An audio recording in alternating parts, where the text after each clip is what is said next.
Hello everyone, a very very good morning to all of you. I hope कि आपने exercise number 12.2 complete कर ली होगी।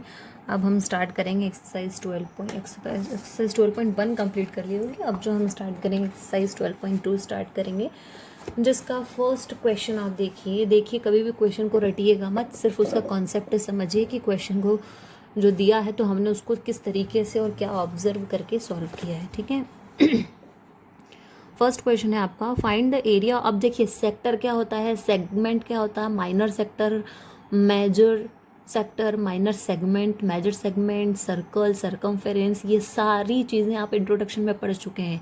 नहीं पढ़ी हो तो एक बार इंट्रोडक्शन वाला वीडियो जाके फिर से देखना, तो आपको समझ में आएगा। ठीक है, वहाँ पे आप लोग फार्मूलाज भी पढ़ चुके हैं कि फार्मूलाज किस तरीके से इसके बने हैं। फार्मूलाज मैंने आपको लर्न करने को भी कहा था पिछले वीडियो में कि आप फार्मूलाज वगैरह सारे देख लेना, ताकि आपको एक्सरसाइज को सॉल्व करने में कोई प्रॉब्लम ना हो। तो जिस बच्चे ने वो सब किया होगा उसको बहुत इजी लगेगा ये एक्सरसाइज, क्योंकि सॉल्यूशन है सिर्फ ओनली। तो find the area of a sector of a circle. एक सर्कल के एरिया का सेक्टर हमको फाइंड करना है with radius 6 centimetre if angle of the sector is 60 centimetre. यानी कि रेडियस दे रखी है हमको 6 सेंटीमीटर, एंगल दे रखा है हमको 60 डिग्री, और एरिया ऑफ सेक्टर हमको क्या करना है यहाँ पर फाइंड करना है। तो मैं आपको एक डायग्राम बना के बता देती हूँ इसका। जैसे कि ये एक आपका सर्कल है, ये आपका सेंटर है ओ, और ये आपको दे रखा है आपका क्या, एरिया ऑफ सेक्टर, और उसमें आपको एंगल दे रखा है 60 डिग्री, और रेडियस आपको दे रखी है कितनी, 6 सेंटीमीटर। तो ये इस तरीके से आपका क्या हो गया, डायग्राम हो गया। ठीक है, अब इसको सॉल्व कैसे करना है। तो आपका सेक्टर क्या हुआ, ओ A C B, O B C ए भी कर सकते हैं, या ओ ए सी बी। सी हम इसलिए करते हैं ताकि जो हमारी सरकमफेरेंस है वो भी आ जाए। तो ओ ए सी बी आपका क्या हो गया, सेक्टर हो गया, और एंगल क्या हो गया आपका 60 डिग्री। तो आप क्या करेंगे, let O A C B a sector of the circle making 60 degree angle at centre O of the circle. ठीक है, तो area of sector of the angle का फॉर्मूला क्या होता है, एरिया ऑफ सेक्टर का फॉर्मूला क्या होता है,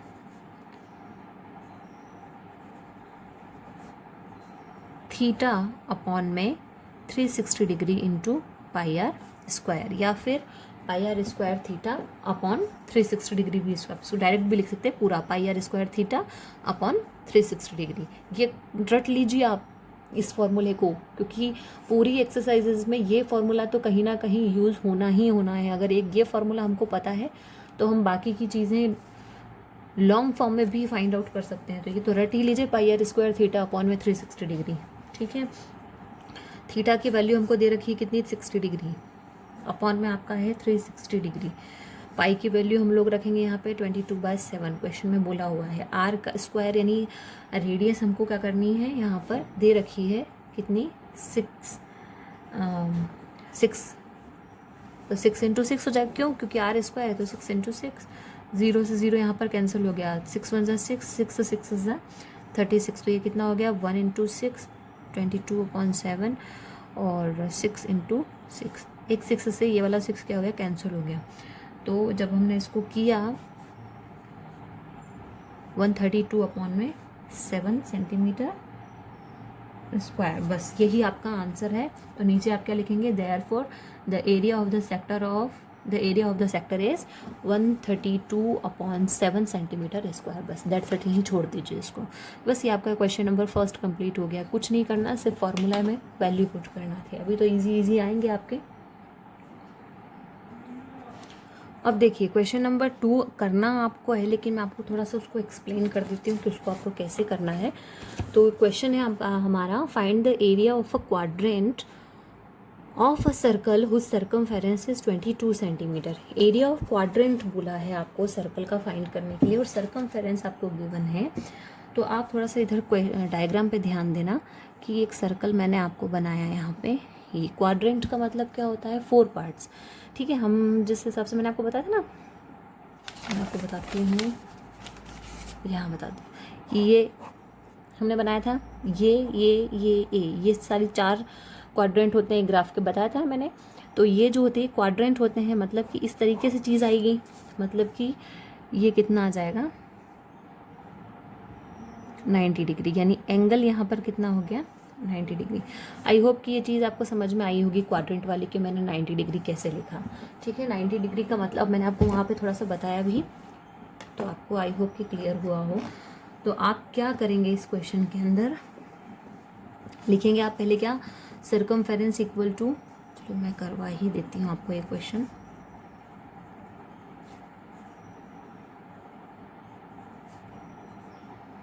(22 सेंटीमीटर, इधर 2 पाई आर, 22 आ गया, आर को यहीं रहने दीजिए, 22 के अपॉन में क्या कर लीजिए 2 पाई, 2 से इसको कैंसिल कर दीजिए, तो क्या हो जाएगा 11 अपॉन में पाई।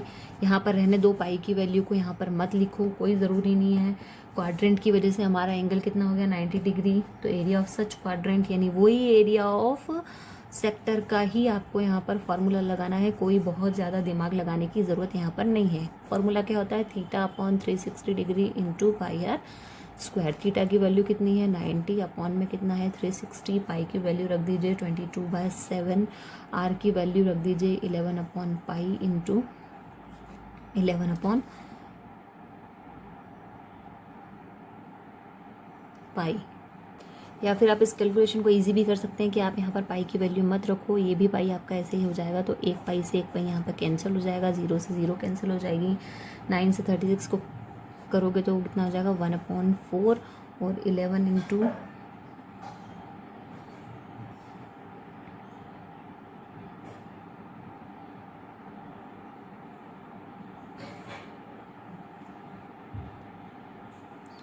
ठीक है, तो ये आपका 11 इंटू 11 121 हो जाएगा, और 1 पाई और आपका यहाँ पर बच रहा है, तो आप इसको कुछ नहीं करना।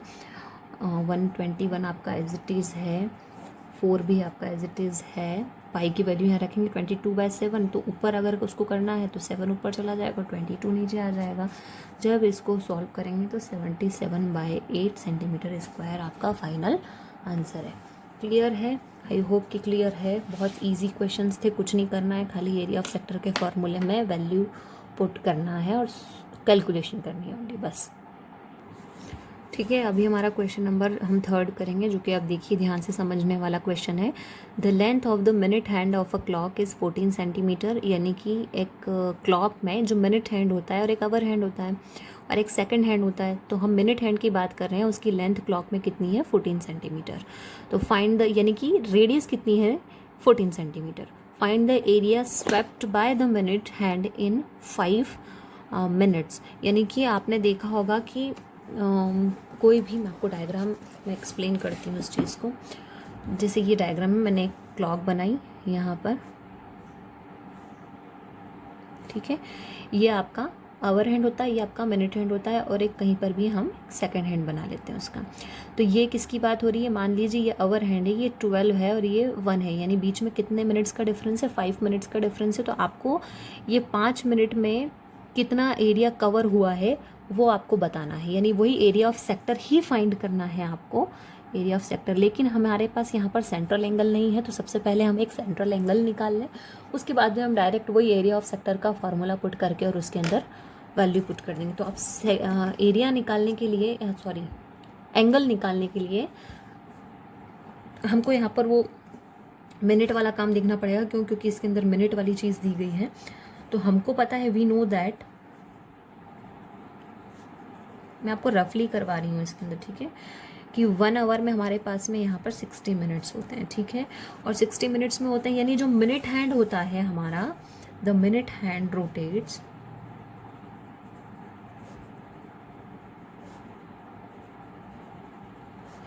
360 डिग्री। आपको पता है मिनट का कांटा है तो पूरा घूम के आता है, पूरा सर्कल घूमता है, मतलब पूरा सर्कल का जो सम होता है वो कितना होता है 360 डिग्री। इसलिए यहाँ पे हमने क्या लिखा 360 डिग्री। अब 5 मिनट्स की उसने बात की है कि 5 मिनट्स में कितना कवर करेगा, तो क्या करना है, कुछ नहीं करना है कि 5 मिनट जो मिनट हैंड है वो रोटेट कितना करेगा वो हमको देखना है, 5 मिनट में कितना रोटेट करेगा। तो वही 360 डिग्री अपॉन में 60 डिग्री, 360 डिग्री तो ये वाला 60 डिग्री, यानी एक आवर में 60 मिनट्स होते हैं 5, क्योंकि 5 मिनट के लिए निकालना है, इसलिए इसको जब आप सॉल्व करेंगे तो 30 डिग्री आएगा, यानी हमारा सेंट्रल एंगल हमको पता चल गया कि कितना है 30 डिग्री। बस अब सिंपली वही एरिया ऑफ सेक्टर का formula theta upon 360 degree into pi are square, या आप इसको pi are square theta upon 360 degree से भी याद रख सकते हैं। बस वो फार्मूला लगा के उसके अंदर सारी वैल्यूज़ पुट करनी है। जब आप सॉल्व करेंगे तो 154 अपॉन में 3 सेंटीमीटर स्क्वायर आपका फाइनल आंसर होगा।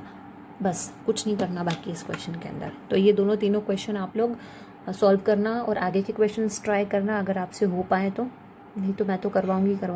ठीक है, थैंक यू।